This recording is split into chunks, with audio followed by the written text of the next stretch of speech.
दुनिया के किसी भी नेता ने भारत के ऑपरेशन रोकने के लिए नहीं कहा।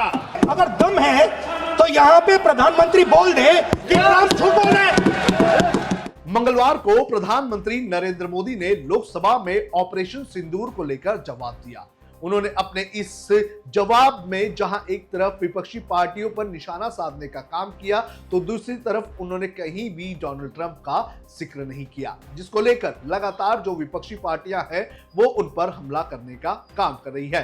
जहां एक तरफ मुख्य विपक्षी पार्टी कांग्रेस की तरफ से लगातार हमला किया जा रहा है, तो वहीं दूसरी तरफ कांग्रेस के अलायंस पार्टनर्स भी लगातार प्रधानमंत्री नरेंद्र मोदी और जो केंद्र सरकार है उस पर हमला कर रहे हैं। महाराष्ट्र में शिवसेना यूबीटी की तरफ से भी इस पर सवाल उठाए गए हैं। क्या कहा है संजय राउत ने, ये आपको बताएंगे और साथ ही साथ ये भी बताएंगे किस तरह से इस पर राजनीति हो रही है। नमस्कार, आप देख रहे हैं लोकमत हिंदी। मेरा नाम है सोनू कनौजिया। आपको बता दें कि जब से पार्लियामेंट का मॉनसून सेशन शुरू हुआ था, उसके पहले दिन से विपक्ष की तरफ से पहलगाम हमले और ऑपरेशन सिंदूर को लेकर चर्चा करने की मांग की गई थी, जिसके बाद इसी सोमवार से इस पर चर्चा शुरू हुई। पहले राजनाथ सिंह ने इसको लेकर सरकार का स्टैंड रखा, तो वहीं दूसरी तरफ मंगलवार की देर रात प्रधानमंत्री नरेंद्र मोदी ने भी अपना जवाब दिया। लेकिन उनके इस जवाब में उन्होंने लगभग 14 बार पंडित जवाहरलाल नेहरू का जिक्र किया और एक बार भी उन्होंने डोनाल्ड ट्रंप की बात नहीं की, जिसको लेकर विपक्ष भड़क गया और विपक्ष लगातार उन पर यह आरोप लगा रहा है कि वो डोनाल्ड ट्रंप का नाम लेने से डर रहे हैं। जो डोनाल्ड ट्रंप लगातार 29 बार ये कह चुके हैं कि उन्होंने सीज फायर करवाया था, और इसी को लेकर संजय राउत ने भी हमला करने का काम किया है। आप सुनिए क्या कहना है संजय राउत का। पंडित नेहरू है, सरदार पटेल है।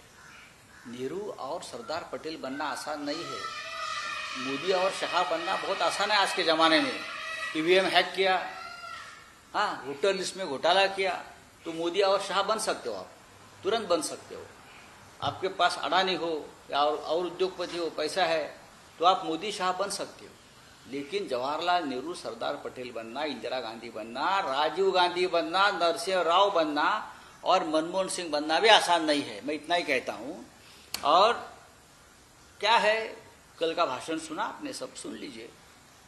मोदी जी ने ट्रंप का नाम तक नहीं लिया, मोदी जी ने चाइना का नाम तक नहीं लिया। मोदी जी का भाषण खत्म हो गया और वहां फिर एक बार ट्रंप ने कहा कि मैंने वहां रुकवाया। ये डरपोक सरकार है और सरकार की लीडरशिप डरपोक लोगों के हाथ में है। ये बोलने में मैं नहीं डर रहा हूं, चाहे मुझे जेल में डालिए और कुछ करिए। तो आपने सुना संजय राउत को। संजय राउत ने किस तरह से हमला करने का काम किया है। उन्होंने ये कहा है कि ना तो पंडित जवाहरलाल नेहरू बनना, ना तो सरदार वल्लभ भाई पटेल बनना और ना ही इंदिरा गांधी बनना आसान है। प्रधानमंत्री नरेंद्र मोदी को यह बताना चाहिए था कि आखिर इस पूरे सीज फायर में डोनाल्ड ट्रंप का रोल कितना है। तो इस तरह से संजय राउत ने उन पर हमला किया, लेकिन संजय राउत को जवाब देने का काम किया गया है महाराष्ट्र में बीजेपी के नेता और विधायक राम कदम की तरफ से। आप सुनिए क्या कहना है राम कदम का। आदरणीय प्रधानमंत्री जी के प्रदीर्घ भाषण के बाद कौन सी ऐसी बात बचती है। उन्होंने सारे बिंदुओं पर प्रकाश डाला। कांग्रेस के नेताओं ने अपने कान में रुई डाल के रखी थी या जानबूझ करके सोने का ढोंग कर रहे। क्या कर रहे हो आप? क्या विदेश राजनीति की इतनी भी आपको अकल नहीं? आपको अकल नहीं होगी, पर कम से कम देश और दुनिया के सामने तो अकल नहीं, यह मत दिखाओ। स्पष्ट रूप से कह दिया है कि भारत ने किसी के दबाव में आकर के युद्ध को रोका नहीं। हमारा मकसद पूरा हो गया, तब जाकर के उसे रोका गया है। इसके पश्चात क्या सुनना चाहते हैं राहुल गांधी? मतलब बार बार हमारे संसद के पवित्र सदन में पाकिस्तान की स्क्रिप्ट क्यों पढ़े जा रहे हो?